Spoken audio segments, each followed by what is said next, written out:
Hey guys, JB here from Alpha Wolf Consulting, coming to you today with lesson 13.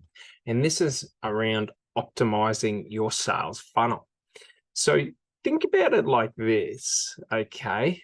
Instead of thinking of perfectionism, think of optimization, okay? Instead of trying to make the perfect sales funnel or anything like that, get something gritty and dirty and optimize it. Okay. So to give you an analogy, okay, if we're building a car, okay, from let's say we're going to the wreckers and we're going to rebuild a car, okay, and we got two choices. We got a choice out of a Mustang and a choice out of a Ferrari. Okay. If you want to rebuild a Ferrari, that's great. But it is a much, much more complex issue because there's, electronics, there's this, there's that, there's security, and all these other bells and whistles that have been put on there that don't allow for optimization. Okay. So, whereas if we're going with a Mustang, it's pretty easy.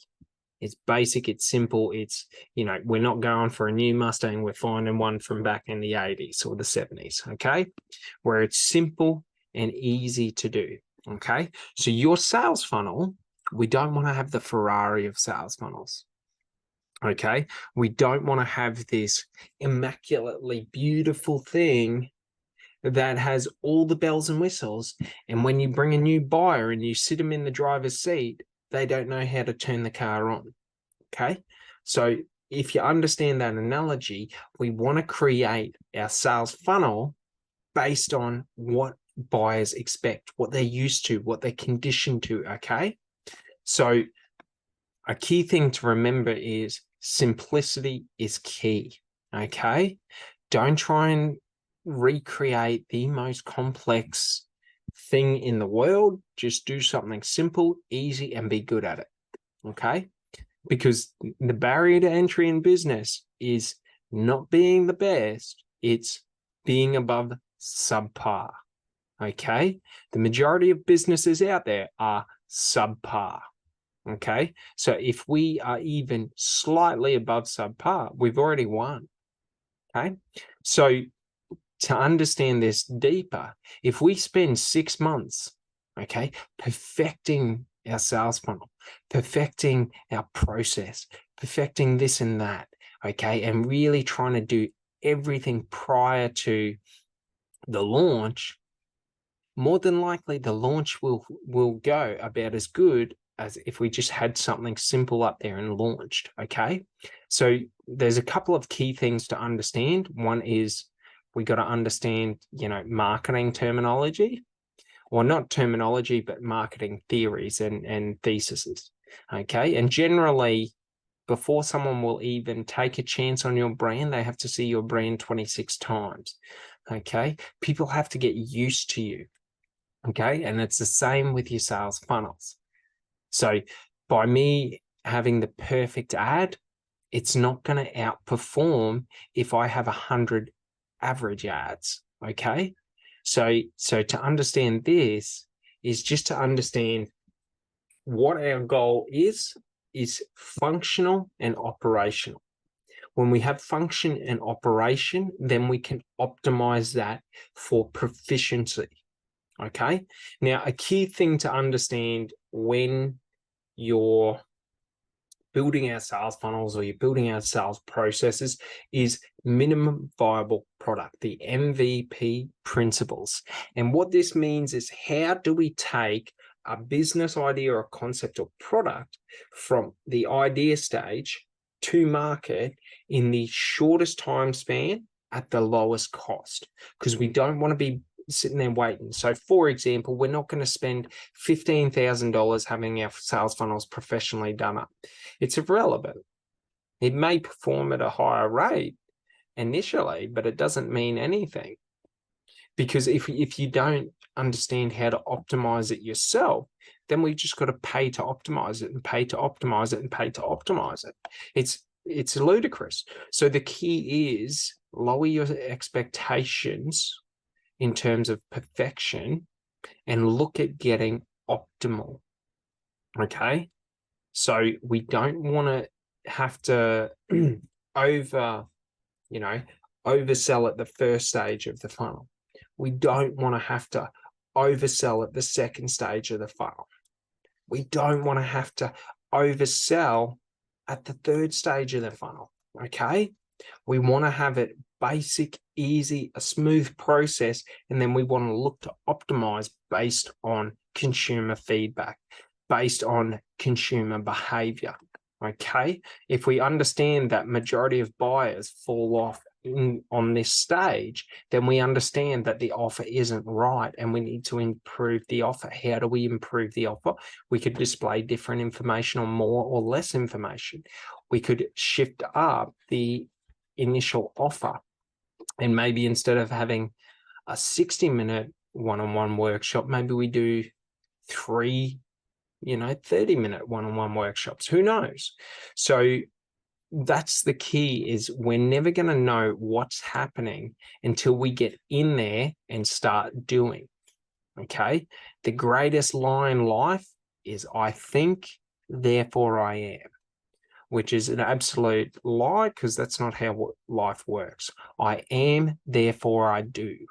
That is the better way to put it, okay? You don't need to think, just do. By doing, you will understand at a higher rate quicker. By thinking, you will overanalyze and get, analysis paralysis, okay? Where you will analyze to such a degree that you don't understand how to progress it forward simply. You think it needs to be more complex. So by keeping it simple and smooth, 1, load times are better. 2, okay, it's easier for a buyer to understand the information. 3, it's easier or lower risk for a buyer to take action, okay, because we're not asking for much action to be taken. Okay, so this is the key. So when we're optimizing, what are we looking at? So we're looking at any images on the screen. We're looking at the words, how we explain things, how we present things. We're looking at the color schemes. Okay, the color of the font, how is that impacting it? Is it easy to understand what's happening, or is it complex still? Okay, so these are some key things to understand. Is there enough information on the page for a potential buyer to be able to make a decision and coherently, understand what the next steps will be? Okay, we always want to be setting expectations and then exceeding the expectations. So we don't want to overpromise and underdeliver. We want to underpromise and over deliver and wow our buyers. Okay, so by us organizing the structure of the sales funnels will improve the optimization. Us clearing it out and making it more concise and efficient will increase the ability of the buyer to make a decision. Okay, us displaying information in a way that the buyer can easily understand will increase their ability to move forward confidently. Okay, so these are some of the key things. Now, when we're thinking about in terms of our funnel steps and looking to optimize, potentially if we've got any steps in there where they're falling over, maybe we don't need those steps. So for example, if people didn't want the one-on-one funnel building workshop, maybe we can take that out and just have the lead magnet to the product, okay? Or maybe we need to add in an extra step, okay? Or maybe we need to add in our manual process, a text and a call or something like that. Like, what value or information do we have to give a buyer or a potential buyer so that they understand the value and the utilization to the same extent that we understand the value and the utilization, okay?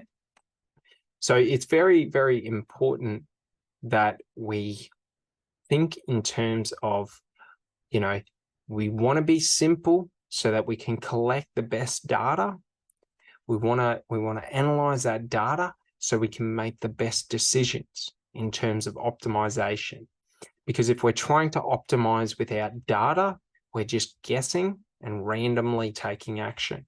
We want to take concise action. So we want to know that, when optimizing, the things that we're optimizing will directly correlate to the buyer's outcome, okay, or to the buyer making a decision, or to the buyer moving forward or progressing forward, okay? Because we don't want to sit there and try and think of every pitfall, every, challenge that may come up, okay, every situation or circumstance. No, we want to understand what is the what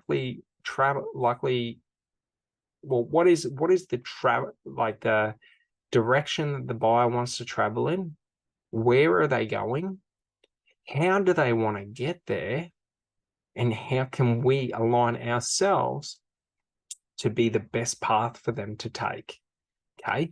So it's really important that, when we're thinking about optimization, there is a million different things that we could do to optimize, okay? But we want to keep it simple and concise to what we're trying to achieve. For example, if I'm trying to achieve weight loss, okay, and I want to optimize my routine or schedule for weight loss, well, by me, overcomplicating the dieting, okay, potentially it'll be harder for me to stick to the diet. By me simplifying the dieting, it'll be easy. Why? Because the environment and the situations will change. So if I have to have a very, very specific diet, either I have to take my own food everywhere I go, or I just don't eat. Because trying to eat on a highly specific diet when you're eating out doesn't work. Because the majority of other businesses or the majority of places that you go aren't optimized for that, okay? Just to the sense that if we were opening a restaurant, we don't want to optimize the food prior to understanding what the buyers in the local area want. This is why market research is so important in business, is because it allows us to get a good understanding of where the current market is at, and we're able to see from there potential opportunities for expansion and growth. All right. So key things to remember: simplicity, optimize over perfect. Okay. Do rather than think. Okay. And just get something up, get something out, get something operational, because that's the only way forward. Trying to create the magic bullet in business, okay, the magic marketing, the magic sales pill, whatever it may be, doesn't exist, okay? Anyone that tells you that there's a magic way to do something, it doesn't exist. If you listen to Gary Vaynerchuk, you'll understand that it's just through doing. Through doing, you build authority in your industry, but also through doing, you improve your effectiveness, your performance, your, how well you understand the topic or the industry or the buyers. Okay, so the goal is to just do, collect data, analyze, and then make optimizations. Okay, and then go out and do again. And then what you'll see is you'll be able to see, was the optimizations, did they have any improvement or growth? Yay or nay? If it's yes, great, keep them. If it's no, back to the drawing board, collect some more data, and then reassess and retarget. Okay, so it's quite easy. And it doesn't have to be a complex process, but if you make it complex, it'll be one of the most impossible things for you to do, is optimize your process without any data, because you're sort of just doing what you think may work. Why wouldn't they like this? Who knows? You got to ask them first to understand what they think. So that's a key thing. So a thing about optimization is in the analytical side, when we're collecting data, we want to use surveys. We want to ask questions. We want to get feedback from the customers. And there are many different strategies we can implement with, promotions and discounts to incentivize a buyer to give us their feedback so that we're able to improve and do better next time. All right. Well, you have a great day. And that's all from me. Thanks so much. I hope this helped. Bye.